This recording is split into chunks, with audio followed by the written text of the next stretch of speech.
Hi. Hello. Sa pangalan po ng dakilang Panginoong Kristo, isang mapagpalang hapon sa bawat isa. Nandito po tayo sa pagpapatuloy ng ating gawain kung saan meron tayong mga sitas na binibigyan ng buhay, tinatalakay at itinapaliwanag upang ito po ay maging gabay sa pang-araw-araw nating pamumuhay. At magsilbi na rin karamutan sa ating mga karamdaman espiritual sa nakatuwid bagay ayon magtamo ng kapatawaran ng ating mga kasalanan. Ngayon po dato tayo dito sa isang sita. Sabi sa Hebrew 10, versikulo 16 hanggang sa 20. Ito ang tipang gagawin ko sa kanila pagkatapos ng mga araw na yaon, sabi ng Panginoon. Ilalagay ko ang aking mga kautusan sa kanilang puso at isusulat ko rin naman sa kanilang pag-iisip at ang kanilang mga kasalanan at kanilang mga kasamaan ay hindi ko na aalalahanin ba. Ano pong ibig sabihin ko? Dati po, mayroong mga batas na binabasa, pinapakita ng tao, at ngayon, nagiging isang kautusan sa atin. Halimbawa, paano po may mangyayari yan? Halimbawa, isang tayong tao na nangangailangan. Mayroong karamdaman. Ngayon, pupunta tayo ng simbahan. Nakinig ng Ebanghelyo o mensahe na tinatawag na salita ng Diyos. Habang ang salita ng Diyos ay ating pinakikinggan, dinadama, at pinagninilay-nilayan, unti-unti na po siyang nagsisik sa ating isip at sa ating puso. Nangyayari po, hindi na siya literal o pisikal na nakautusan na sinusunod natin na may magpapaalala pang tao, kundi pumasok na sa ating puso. At ngayon, kapag napakinggan na natin yan, at nakalagay na sa ating puso at naisulat na dyan, ito na po ang magiging kautusan namin sa ating buhay. Na magpapaalaala sa atin ng mga limitasyon, ng mga hangganan, ng mga dapat na gagawin at mga hindi dapat na gagawin. Sa makatuwid, sa bawat paglabag, sa bawat pagtutol, sa bawat hindi pagsagawa ng tinanggap nating aral o salita ng Diyos, merong paglabag ang tawag ng kasalanan. Ngayon, paano natin siya mapapasukin sa ating puso? Sa oras na ang salita ng Diyos, tinanggap natin na para bagang sinasaktan ang ating puso. Na para bang kinikilatis ng mabuti ang ating pamugay. Na para bang itinutuwid ang ating mga pagkakamali. Na para bang isinasaayos yung ating pamumuhay. Sa makatuwid, kung ang napapakinggan natin, merong tinatawag na kurot sa puso natin at tinatamaan tayo at nasasaktan tayo sa makatuwid. Ito na yung sinasabing salita ng Diyos.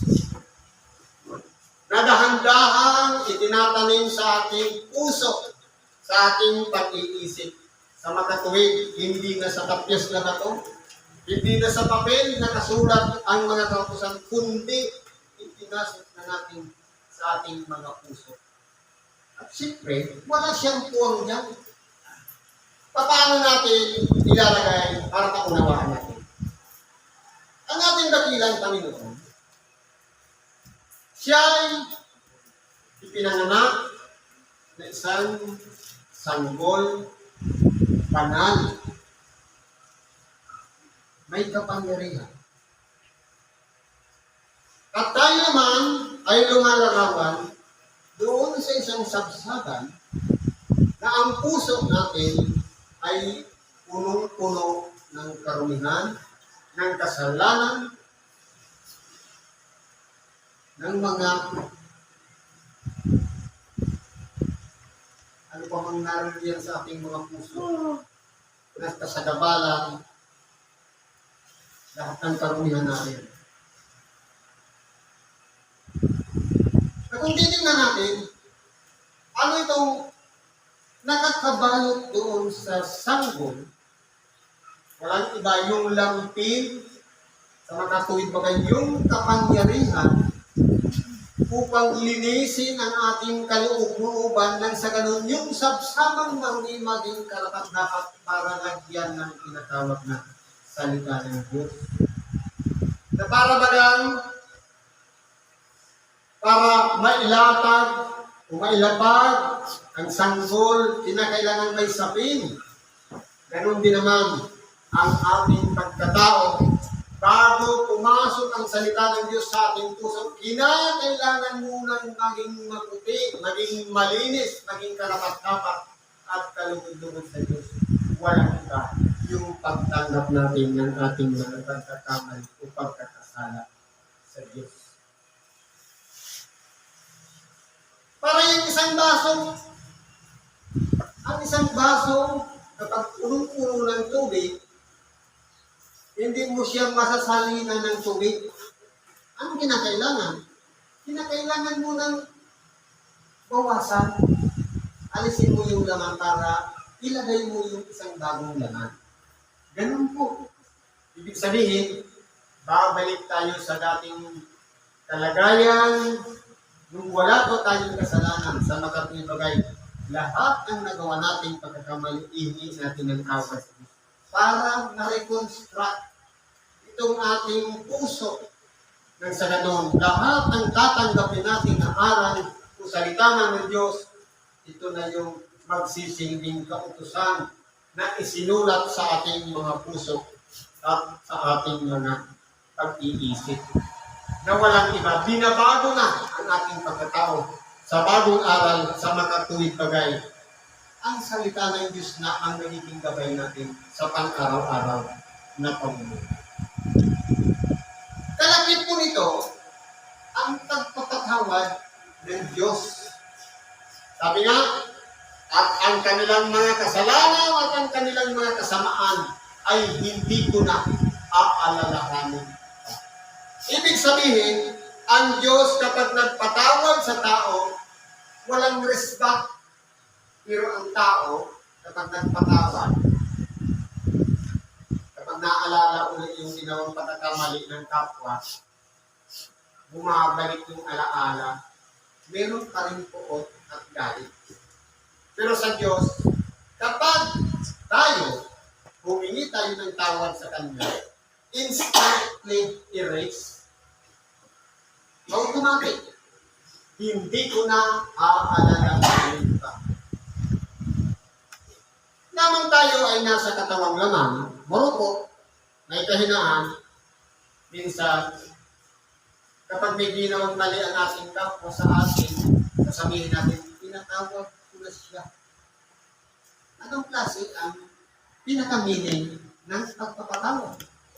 Ang pagpapatawad ay hindi po siya nanggagaling ng sa bibig, kundi forgiveness. Sa ibang meaning, forget, paglimo. Ang tunay na pagpapatawad ay ang paglimo. Kagaya ng definition dito. Ang kanilang mga kasalanan ay hindi ko na aalalahanin ka. Kinakalimutan na po ng Diyos yung dati nating pagkatao sa oras na isuko natin ang ating sarili sa Kanya.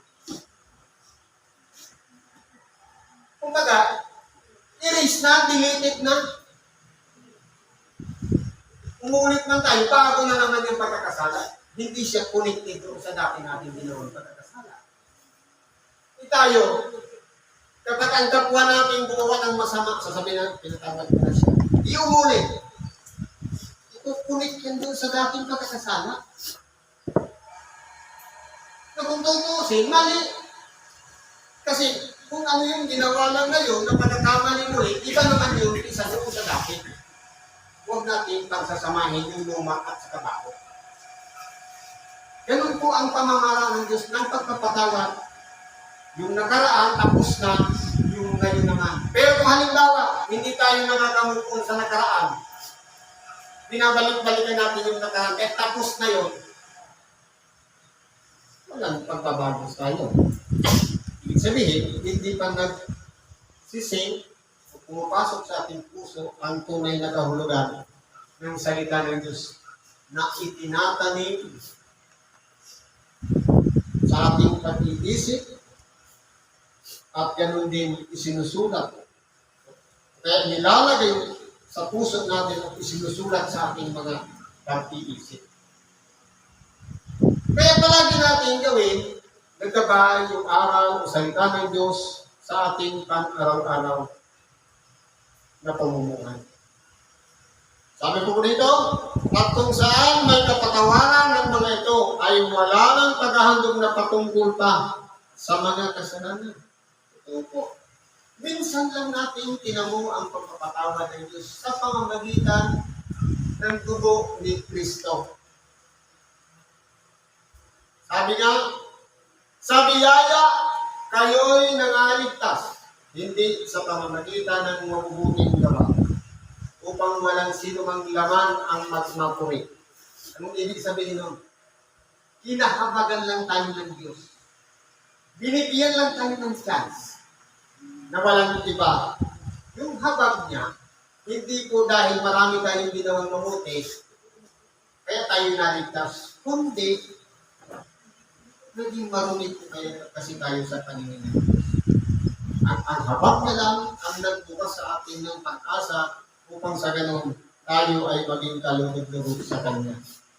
Na walang iba. Sinubo niya ang kanyang bugtong na anak bilang panghain. Ilalapit lang natin ang ating sarili na kasama tayo doon sa tinipahan niya. At minsan lamang po yun. At hindi pa ulit-ulit. Sa makatuwid, kung binigyan tayo ng chance at pagbabago, huwag na natin tatalikuran kung paano tayo tinawag ng Diyos, kung paano tayo pinili, pinagkalooban niya ng pagpapala at biyaya.